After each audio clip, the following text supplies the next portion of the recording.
અને સૂક્ષ્મ શક્તિઓ જે કામ કરે છે ને એ અનેક ગણી કરશે. જે સ્થૂળ કરે છે ને એની કરતાં અનેક ઘણું વધારે ફાસ્ટ કામ થશે ને વધુ વધુ વધુ એટલે શું કે ઘણા કાળ સુધી સરસ ચાલ્યા કરશે. બોલો, આવી સ્વામી જન્મ જયંતિ એક વખત ઉજવી અને પછી થાકી ગયા કે હવે બીજી વખત સચ્ચિદાનંદ આ બધા મહાત્મા સાથે કામ કરું, હું તો થાકી ગયો છું, એવું કોઈને થાય છે?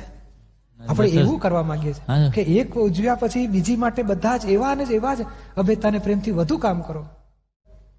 તો શક્તિઓ બહુ છે બધામાં અને બધા દાદાને મળ્યા છે. એક એક રત્નો છે બધા.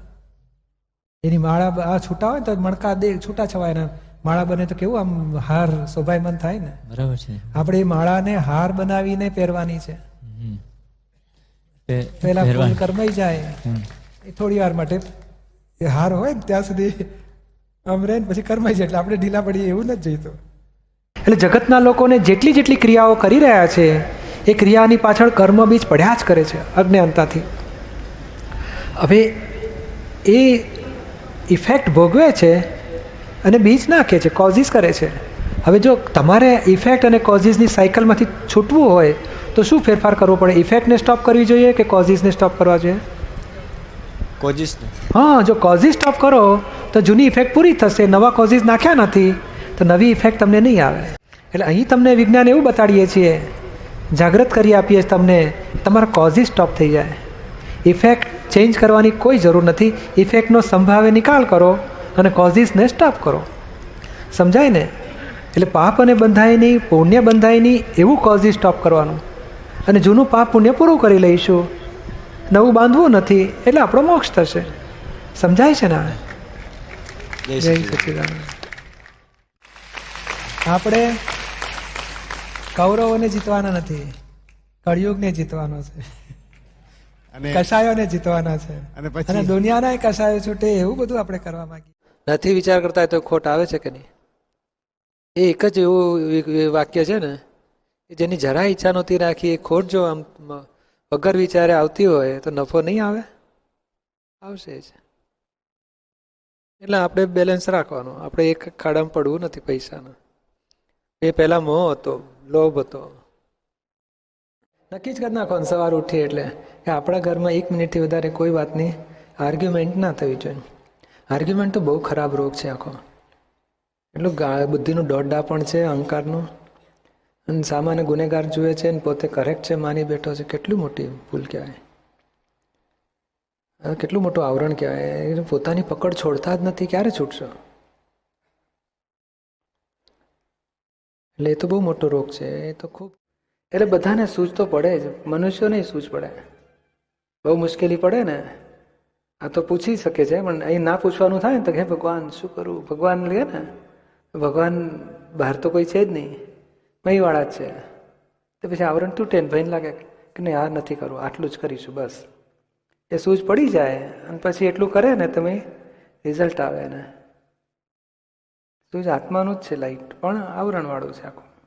દાદા નથી કહેતા અમને કાળ ઝેર જેવો લાગે કે સંસાર ઝેર જેવો લાગે, લોકોને લાગતો હશે.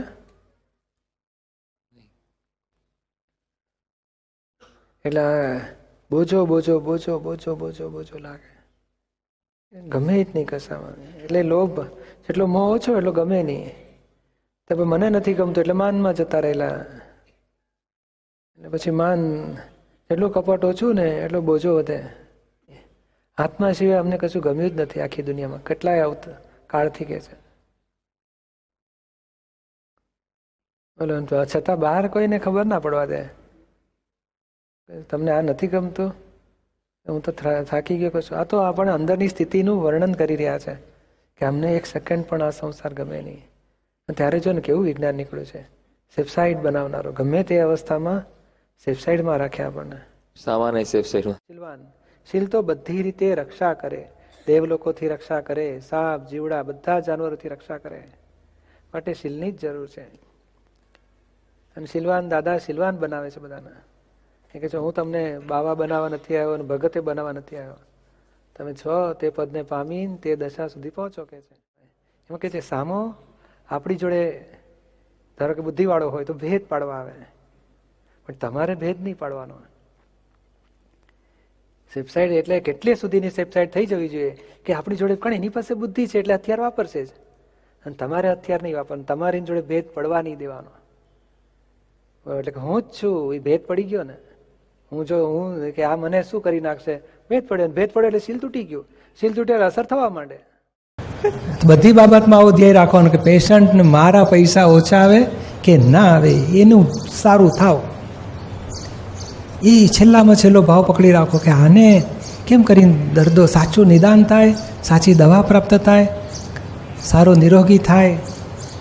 બેસ્ટ બેસ્ટ બેસ્ટ સેવા કરવી છે તો લક્ષ્મી બાય પ્રોડક્શનમાં આવશે. બરાબર. લક્ષ્મી માટે ધ્યાન નહીં રાખો ને તોય ઉભરાશે.